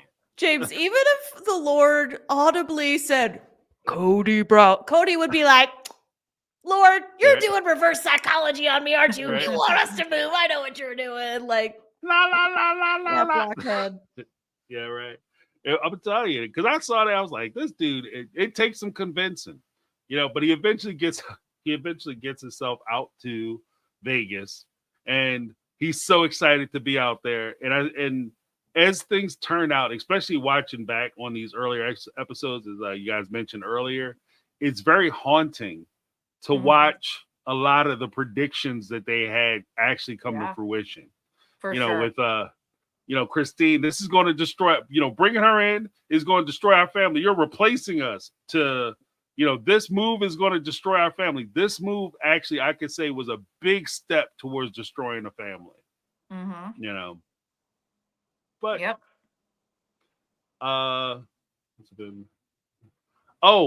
the one thing I did have when they were leaving, this is kind of my last point that we can do a summation, but my last thing was when Cody was saying on the couch, he said, I'm tired of running. I'm tired of hiding when he was trying to convince Janelle to get the trailer. I'm tired of hiding. I want to be in plain sight when I run away because they were running away. They were running away from Utah and running to Vegas, but he wanted everybody to know that he was tired of hiding and tired of being concealed. So I thought it was a little bit of a contrast. But what did you guys think of the overall day or the overall episodes so far with regard to them moving to Vegas? It made my day worse. Terrible. Just I know I said this at the beginning, but just my overall thought watching these episodes was this is terrible. This is horrible to watch. It's one of the worst things on the show that happened, and like, you know, they aren't perfect. Every single, you know, I'm always like Queen Christine, blah blah blah. You know, oh, you know, they're our faves. Every single one of these parents, I think, did this wrong, messed this up. You know, they're all equally responsible. They for sure were doing it at least partly for the storyline. And I will never forget Peyton's face and the combination of like shock and just pure pain. And this makes me be like, nope, they're all horrible. Like, I know I'll be back to Queen Christine at some point in the future, but like right now, I just am not okay with all of them, all the parents. They're queens now because they ultimately put their kids first, but they spent a lot of years subjecting their kids to bullshit just to appease Cody. There is culpability, plenty of culpability to go around. No, I think that's both fair observations, especially because one of the things that really bothered me with this, especially with the move, knowing that you're going to move, knowing that this is something you're going to do well ahead of time. So it wasn't required that you do it this way. And then you tell them, you spring it on them, guys, we're moving in 3 days. Then you tell them you can't tell anybody that we're leaving. So we're going to escape like thieves in the night. And I'm sure everything is going to be okay. And one of the things that is kind of telling to me is that when they do these moves, there's very little consideration for the kids when they do these moves, because he doesn't consider how they feel about anything. It's all about how he's taking it. Oh, I'm going to have a bad time too, because I'm giving up my career and I'm giving up my friends and my community. But he doesn't look at it as the same way. Like, cause like kind of what you had said earlier, Amanda, you guys are in school. Like when you move somewhere, like when I moved to my house, like I bought my house here and I moved out here. One of my big considerations was there were a couple of houses I could have bought that were a little further out, a little more, you know, amenities or whatever, but they were in neighborhoods that my kids might have had a rough time in school. You know what I mean? So that was always a thing where I had to look at it and say, do I really want to move them? I could get along there. You know, it doesn't matter to me. I just close my door, you know, stay on my porch. Everything will be fine. But for my kids to be in school with people that they might not get along with, it could mess them up. So that's the stuff that has to go into, and I didn't see that with them.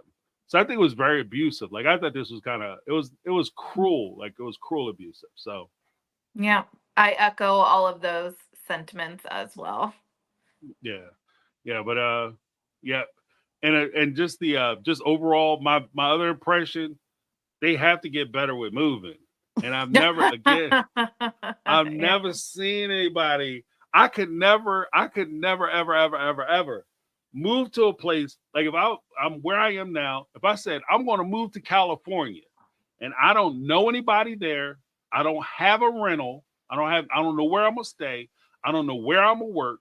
But when I get there, I'm going to find a job, I'm going to find a place to stay, and I'm going to be successful. I could never do that. I would go crazy. No. I would cry every day. Like, it'd be a shame. Yeah, I have done this before, but I was like a single 26-year-old, you know, like I moved to Chicago and I didn't have a place to stay and I just had the shit in the back of my car and probably not enough money you would want to have when you pick up your whole life. But, you know, if it's just me, it's just me. I can always tuck my tail between my legs and run back home or, you know, worst case scenario, go to a shelter. You've got this huge family. You have to be responsible enough to plan ahead, make sure the kids are going to feel safe. You're driving at all hours of the night, getting in accidents. Like, they could have seriously killed somebody doing what they did. Mm-hmm. Yeah, and that was actually one of the things. I'm glad you said that, because that was one of the things that really bothered me. If you're doing this kind of traveling for this long period of time, especially with these young kids, why do you insist on going? Especially, your car is sketchy as hell. Everybody know, like, where your car is. Like, you know what I mean? If you have a good car, you have a good car. If you have a car that's like, I probably should be traveling with this, Yeah. If I do risk it, I'm gonna make sure that the sun is fully up, so that way, when I'm on the side of the road, I'm not as horrified in the darkness. But they didn't do any of that stuff. It's just, I don't know. Like, I don't know. And I agree with you guys that this is something that everybody, all the adults are responsible for. Like, this isn't just something that falls on Cody because he made the decision. Because as I was saying with Janelle, there are things that he could insist upon, but without her facility, he didn't really have the authority or ability to carry a lot of the stuff out that he wanted to do. Yep. And I think that's also part of the reason why Maddie was so mad at him. At Janelle. Or Hunter, rather, was so angry with Janelle for a long period of time. Mm-hmm. But that's all I had. Did you guys have anything else you wanted to say about these 2 episodes before we close it out? No, I think we covered it. Okay. Nope, terrible covers it for me. Terrible, doesn't it? Just put the stamp on it. Terrible. Did you guys have anything coming up this week? Yeah, right. Hated it. Did you guys have anything coming up this week that folks should be looking out for? Yeah, I'll have a new video out. I'm going to be talking with Amy Archer from Little Miss Recap. She does a podcast. We're going to be talking the Karen retrial. So that should be fun. Yep. So, all right. Yeah. If you guys are legal beagles, make sure you check out Sarah's retrial, because I gotta get caught up on that, because I haven't. I said I was going to, and I haven't really had an opportunity to take a look, but I will be checking it out. What about you, Amanda? Do you have anything coming up people should be keeping an eye out for? Nothing solid right now. I'm going to be doing like some experimenting between now and season 19. Keep your attention abreast. I don't know why I said abreast. We are down to experiment with you. All right. I'm still, so TBD. All right. There you go. And besides, who doesn't mind experiment with a little breast every now and again? Anyway. Best note ever to end the live stream on. And for me, all you got to do is just check out my channel. I'm going to be doing some videos on the reactions to Benjamin, the Fresh King, and his TikTok stuff. I'll be doing some reviews on that. And I'm also rolling out a new channel, my take on Family Court. So that should be dropping this week too. So sweet. Make sure you check those things out. And thank you guys so much. I'm James. That's my take on reality with Reality Amanda, as well as Sarah from Sarah Spills and Reality Squad. Thank you guys so much. Have a great night. Make sure you hit that like button on the way out. Oh, and before we go, I always forget. I want to make sure I thank and recognize the moderators, Lizzie B, as well as Rochelle J from my end. I saw a sarcasm for fun. Okay. Yeah, I was going to say, I cannot see the chat anymore, so I apologize. But thank you, mods. I think you have sarcasm for fun. Yeah. Kendra Moi. Yes. Is in the house. Lizzie B, I don't know if he said that. And a comedy mod. That's sarcasm, I think. Oh. Well, but maybe not. Yeah, because I see sarcasm for fun as well as but if you're different, thank you. If you're the same person, double thank you. That's how we're gonna do it. We're gonna get it done. Yes, we will. Mods. Thank you guys, and thank everybody for staying in the chat saying super cool. Thank you for spending time with us, because we understand that you guys could be spending your time anywhere else, but you chose to spend a little time with us. Yeah. And we appreciate it. So have a great night. Bye, Thank you guys guys. so much. Bye. Bye.